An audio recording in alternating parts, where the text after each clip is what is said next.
Voyons voir ce que 2020 nous réserve. Salut tout le monde, c'est Xavier, bienvenue sur Watch Mojo français. Aujourd'hui on se retrouve pour le top 10 des animés les plus attendus en 2020.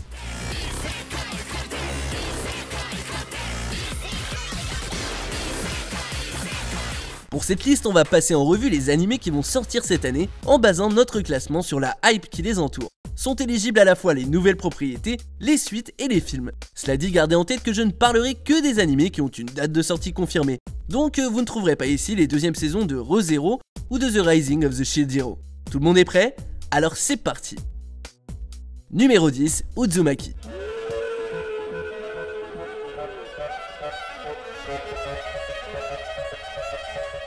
Le désastre de Junji Ito Collection n'a semble-t-il pas refroidi l'industrie des animés. Encore une fois, une série va essayer d'adapter l'œuvre du maître de l'horreur. Sauf que celle-ci va carrément s'attaquer à son œuvre la plus iconique et terrifiante. Mais bon, vu que Adult Swim a mis la main à la pâte dans le projet et que le trailer est flippant à souhait, on peut espérer que la série va réussir à retranscrire le talent de Junji Ito à l'écran.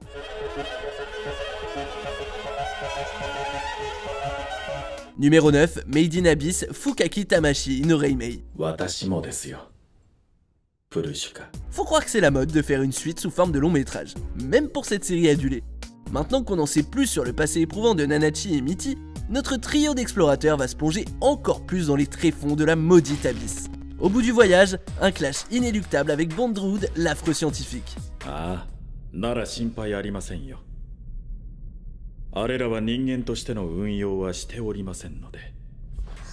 À en juger par ce qu'on a pu voir, survivre à son laboratoire de la mort et du désespoir ne s'annonce pas chose aisée. Alors préparons-nous du mieux qu'on peut, y a que ça à faire, mais par pitié, que Nanachi survive au voyage retour. Please!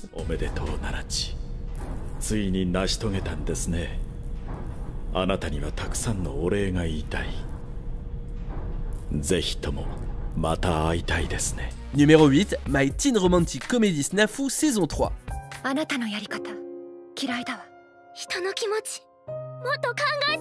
Le club des volontaires est de retour. Non mais depuis combien de temps on attend ça? Et pas seulement parce que ce groupe disparate d'individus qui cherchent à aider leurs camarades de classe va évidemment créer un tas de problèmes. Non, c'est pas la seule raison. Eh oui, la guerre des waifus va de nouveau faire rage. Yui ou Yukino? Un chaleureux cookie ou la reine des glaces? Hachiman mon vieux, pas moyen d'y échapper, va falloir faire un choix et mettre un terme à ce triangle amoureux.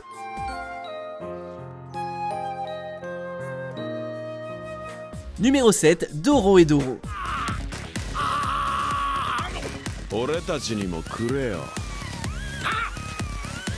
Ça vous tente de déconnecter votre cerveau? Non, c'est pas une vision fiévreuse chelou d'une suite de Doro et Doro, mais bien ce qui s'annonce comme l'une des aventures les plus gore et dépravées de l'année. Et ouais, j'ai bien hâte.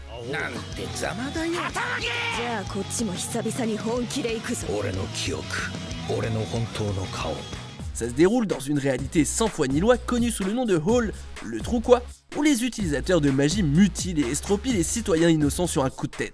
Dans ce joyeux bazar, Caïman cherche à retrouver sa mémoire et à s'échapper de ce monde cauchemardesque de la seule façon qu'il connaît, en massacrant et dévorant tous les responsables de la magie qu'il croise, aux côtés de sa charmante mais complètement folle amie. Ceux qui ont l'estomac fragile feraient bien de fermer les yeux, mais croyez-moi, le manga déchire.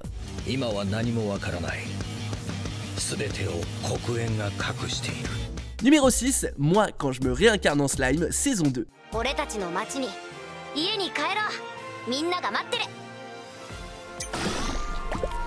La frénésie des animés d'isekai ne montre aucun signe de faiblesse, donc faut s'attendre à se taper une bonne dose de titres médiocres tout au long de 2020.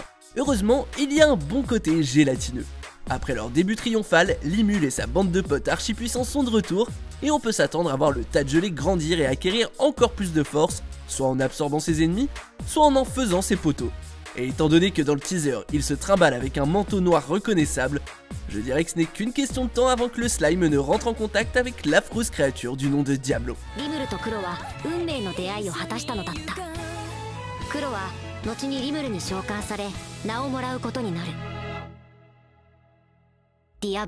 Numéro 5, The Promised Neverland, saison 2.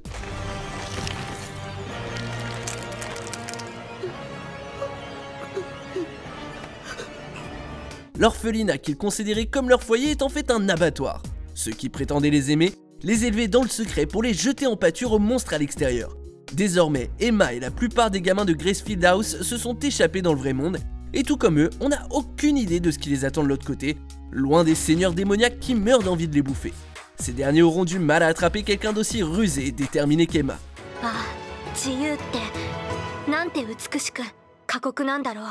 Numéro 4, IQ saison 4.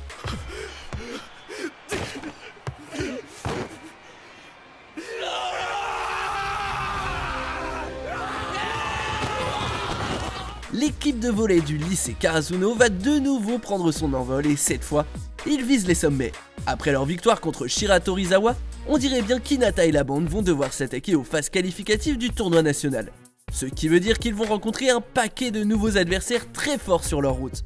Oh, et si on en croit la promo, les gars de Nekoma vont aussi faire leur retour. La saison du volley est de retour.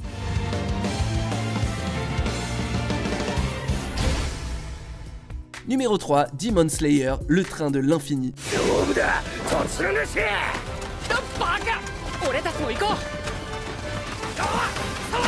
Tout le monde à bord! Grâce à l'entraînement qui a soigné leurs blessures et renforcé leur corps, Tanjiro, Zenitsu et Inosuke sont dans les bonnes dispositions pour s'attaquer aux démons qui commettent des massacres le long du parcours du fameux train de l'infini. Heureusement pour eux, ils auront le soutien de l'hilarant optimiste pilier de la flamme, Kyojuro Rengoku.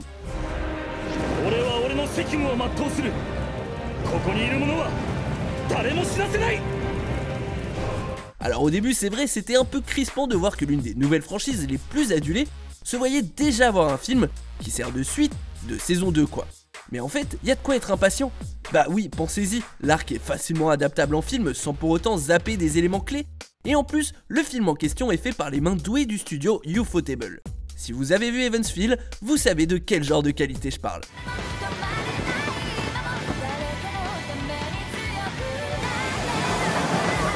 Numéro 2, l'attaque des titans, dernière saison.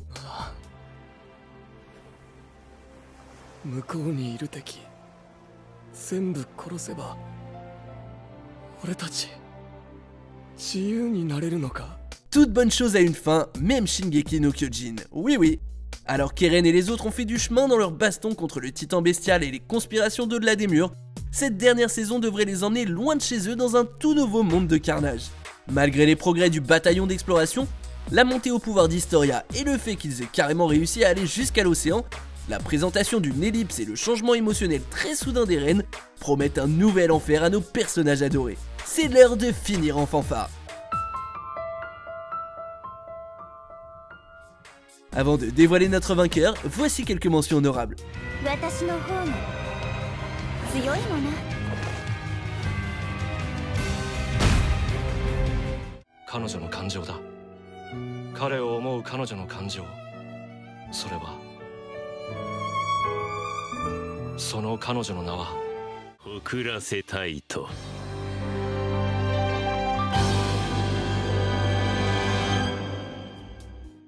On arrive presque à la fin. Nous publions de nouvelles vidéos chaque jour, alors abonnez-vous et activez la petite cloche et les notifications sur le téléphone pour ne rien rater.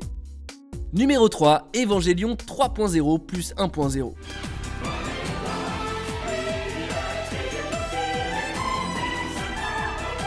Ça y est, enfin, plus de reports, plus de galères. La conclusion du rebuild de Verse approche à grands pas.